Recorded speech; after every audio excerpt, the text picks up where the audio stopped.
Testamento, livros do Pentateuco.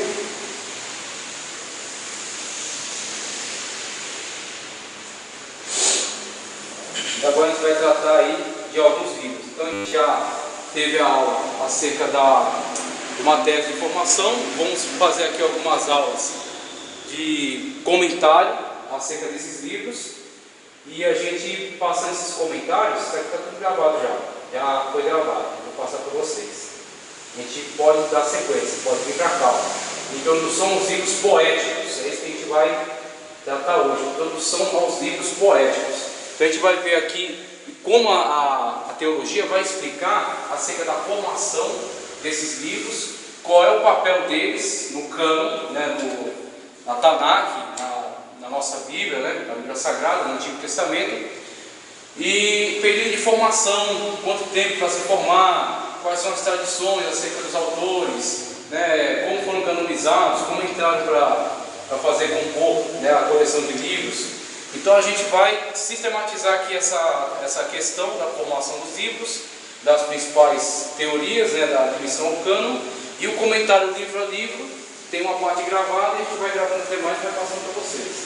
Então, primeiro, introdução aos livros poéticos. Os livros bíblicos que nós chamamos. Perdão, página 55.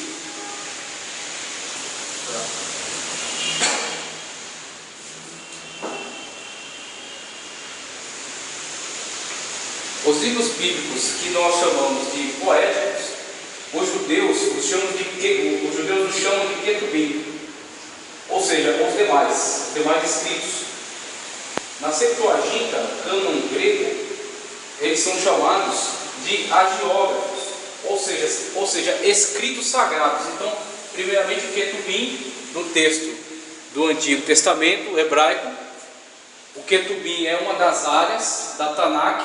A Tanakh vem a ser o Antigo Testamento em hebraico, composta de 24 livros, algumas 22, mas na maioria 24 livros, que são os mesmos 39 do Antigo Testamento da nossa Bíblia. Na Tanakh há pelo menos 3 divisões importantes. Torá, que é a primeira, os 5 livros de Moisés, que aliás tem um caráter primordial, um caráter principal em relação aos demais livros que compõem o cânon. A base, exatamente. A base de toda a canonização é a Torá, aonde está a lei, as narrativas e a lei. A lei é como que a Constituição Federal para eles. O que é a Constituição é para nós, que vincula todas as demais legislações. Aquilo que atentar contra a Constituição é declarado anticonstitucionalidade e cai por terra. Assim é a lei em relação à Torá. A lei está presente na Torá. A Torá tem narrativas e a lei. E a Torá em relação aos demais escritos. A Torá tem um caráter que vincula a canonicidade dos demais escritos. Não é só a questão de não ir contra a Torá. Também é isso, mas essa é uma das características principais. Tem outras também, mas essa é uma das principais. Então o que acontece? A Torá Nevi'im, que contém neles, é aquele que a gente está fazendo comentário livro a livro. A gente vai passar para vocês, vai passar uma sistematização e vai passar também o comentário livro a livro. Nevi'im, profetas anteriores e posteriores.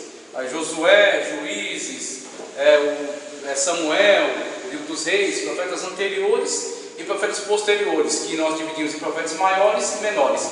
Isaías, Jeremias, Ezequiel, Daniel, né, e os 12 profetas menores. Então, Torá, Nevi'im, esse grupo. Agora, Ketubim. Ketubim é o grupo abordado aqui nesta aula, que eles chamam de outros escritos, e que a tradição da Septuaginta atribuiu a eles o nome de agiógrafos. E agiógrafos, essa palavra aqui de origem grega, ela traz o sentido de santidade e santo, e grafos, que é grafia, escrito.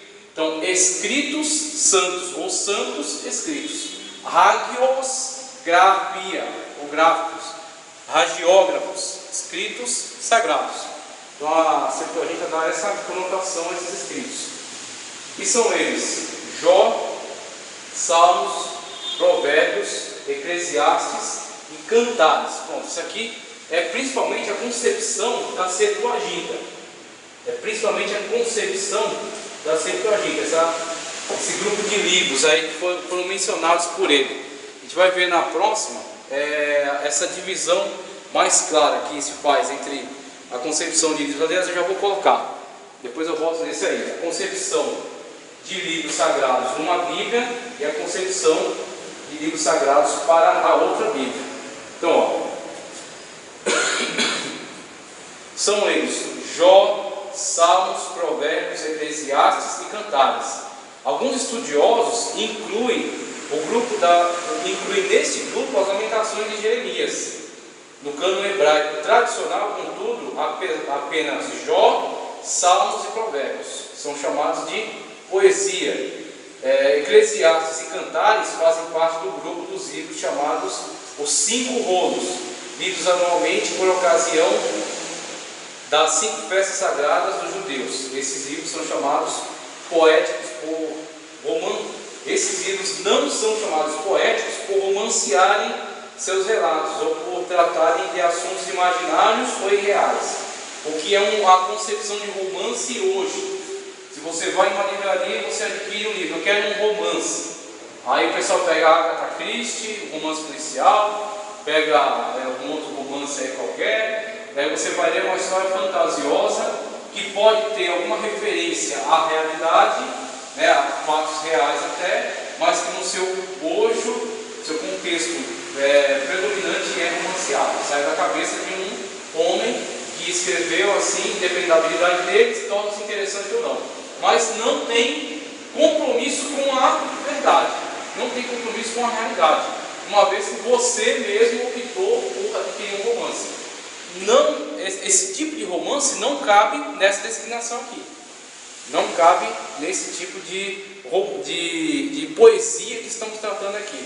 Então a poesia bíblica, ela tem algum caráter romântico nas suas narrativas? Ela absorve alguma coisa do clima da narrativa romântica. Então temos na Bíblia diversas narrativas. Temos texto em prosa, temos um relatório, temos uma genealogia, uma narrativa histórica, temos metáforas, temos poesia.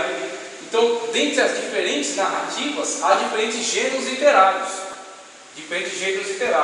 Mas apesar dos diferentes gêneros literários empregados, uma coisa é comum a todos eles: o compromisso com a verdade. Então a Bíblia, ela não tem espaço dentro do seu cânon, e por isso que muitos livros ficaram fora do cânon, porque tinham em si conteúdo lendário, fantasioso, imaginário, romance nesse sentido. Romance no sentido de serem coisas fantasiosas, coisas criadas pela mente humana, que aplicou ali a sua capacidade e criou um relato interessante, inspirador, qualquer outra coisa que pode dizer, menos real. E aí o romance bíblico, ele transmite para o texto características do sentimento humano. Leia o livro dos Cantares, aí você vai entender o que eu estou querendo dizer. Você pode colocar num paralelo Cantares de Salomão e num outro Crônicas, Cantares de Salomão, Eclesiastes, e no outro Levítico. Há diferença da forma do texto, da narrativa? A diferença. Às vezes pode-se dizer que, no sentido de ser interessante, prender a atenção, ler, depende do gosto também da pessoa. Ler Eclesiastes, ler Cantares, ler Ruth, ler Esther, é mais interessante do que ler Levítico. O Levítico ser uma narrativa, eu digo aqui, é simplesmente uma questão que eu coloquei para exemplificar, uma narrativa mais fria, por exemplo, no sentido de ser puramente legalista. É um código de leis, em leis que muitas das vezes estão em desconexão com o nosso contexto. É uma lei aplicada ao âmbito sacerdotal. Muitas leis cerimoniais, Cerimoniais. Aí você começa a ler, você pensa, mas por que eu tenho que saber que o sacerdote tem que esperar tais dias, que o sacerdote tem que se purificar desse jeito, que o sacerdote tem que usar a lâmina, tem que ter um turbante, colocar a lâmina dentro dele, e tem que ter um cordão, tem que ter o tamanho da roupa dele. Por que eu tenho que saber disso? Então, perde em conexão com o seu âmbito de interesse. Agora, o que acontece? Tem importância? Tem, dentro do contexto dele. Qual o contexto? O contexto do tabernáculo. Agora, guarda ainda algum sentido para nós? Guarda. Agora, num sentido metafórico. Figuras, né? Simbolismo, exatamente. Um símbolo realizado em Cristo, que cumpre todo aquele cerimonial em si mesmo. Então, ele é importante, tem que estar presente ali. Ele tem um significado? Tem, metafórico. Ele chega para nós com um significado simbólico. Ninguém vai pegar bode, ninguém vai pegar cordeiro, vai pegar bezerro e trazer para a igreja para cortar a garganta dele, porque dá um problema terrível. Então, não faz, tomara que os neopentecostais não adotem aí uma nova revelação. Agora vamos trazer o Levítico de volta, vamos realizar aqui. Aí você paga 10 mil no boi.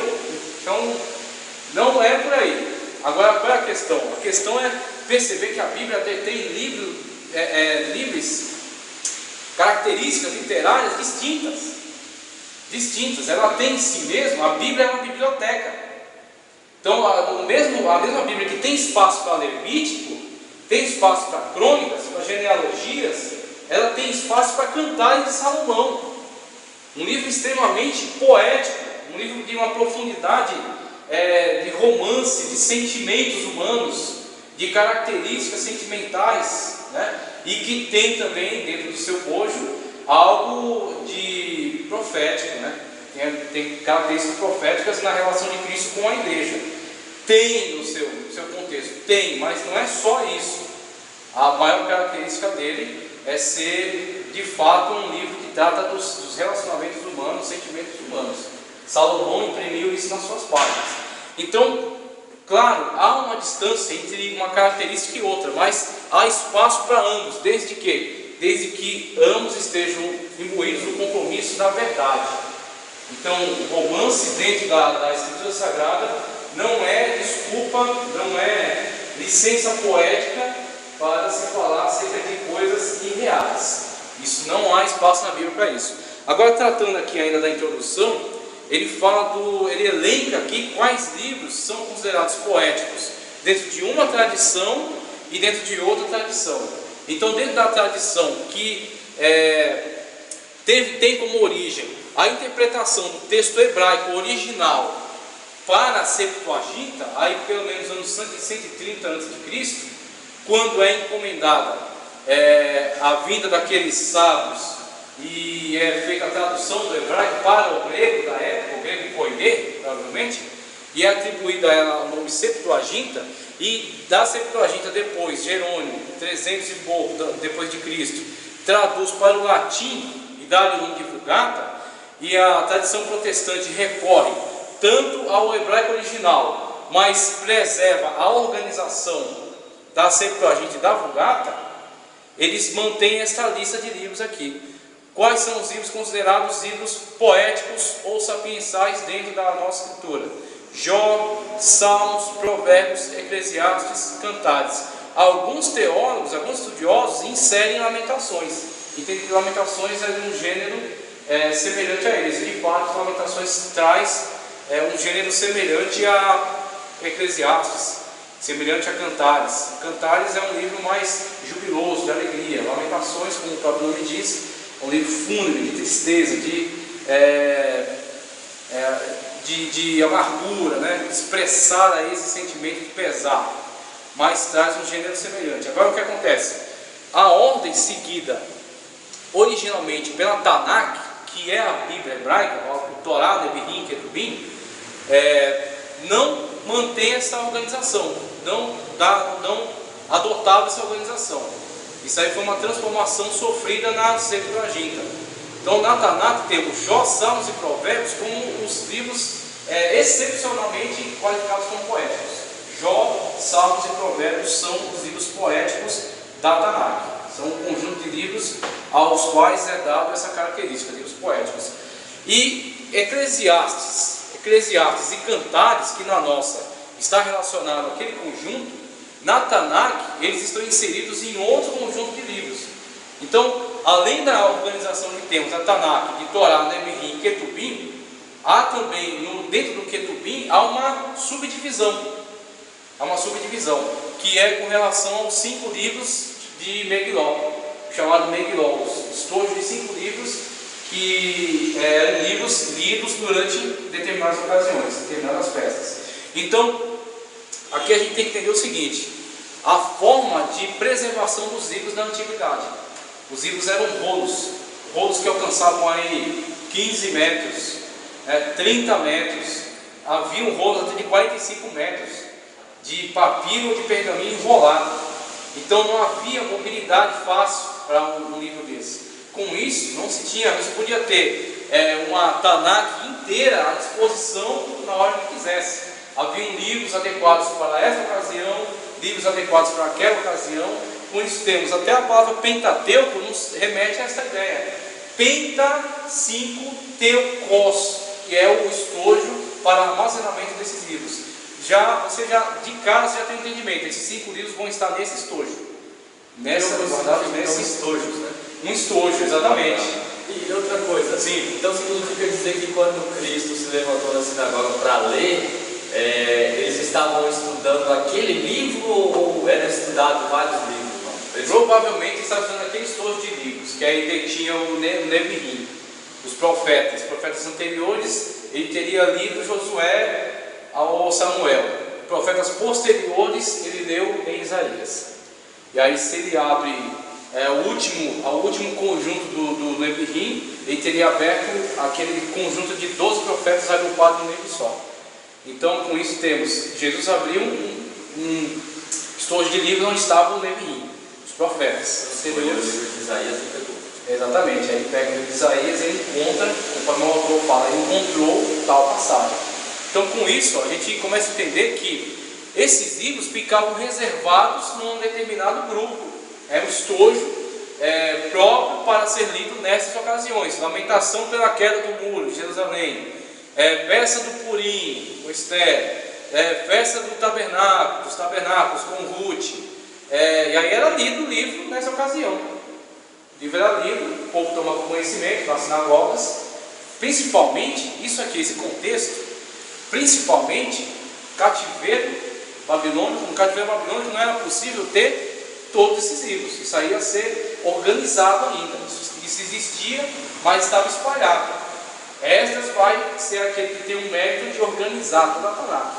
Agora, depois, na diáspora, quando depois de Jesus já ter ressuscitado, ter vindo aquela perseguição no ano 70, depois da perseguição definitiva no ano 130, quando os judeus não puderam permanecer na Palestina e se espalharam pelo mundo, não havia mais templo, não havia mais sacrifícios, isso aqui tornou-se o culto deles. Eles não sacrificavam bezerro mais, eles não faziam holocaustos, eles não celebravam as festas como celebravam na Palestina. A partir do ano 130? 130 depois eles não puderam permanecer na Palestina, porque aí foi totalmente destruída. Jerusalém teve o seu nome mudado para a Aélia Capitolina, e durante um tempo os judeus ficaram completamente fora, excluídos, não podiam permanecer na Palestina. Passado o tempo, vindo outros imperadores, eles foram retornando e estabeleceram importantes comunidades lá, em Tiberíades e em Jâmnia, se não me engano. Mas durante o tempo eles tiveram que ficar totalmente fora de lá. Agora, tratando acerca de... Só voltar um pouquinho nessa cidade aqui. Vocês controlam o tempo mais para mim, tem uma atenção. Tem uma aqui. Agora sim. Isso, 40. Pronto. A gente não pode avançar no horário porque tem compromisso. Então, casamento lá na Pluralvim. Então, voltando um pouquinho aqui nesse quadro, só para a gente entender a síntese histórica da antiga sabedoria oriental. Esses livros, esse conjunto de livros de sabedoria, livros poéticos que nós estamos analisando, eles têm uma característica muito importante, muito importante. Quando você analisa esses livros, você percebe que a revelação divina, ela não foi inventada na época de Moisés. O que muitos pode se cometer erro com isso. Pode se pensar que Deus só revelava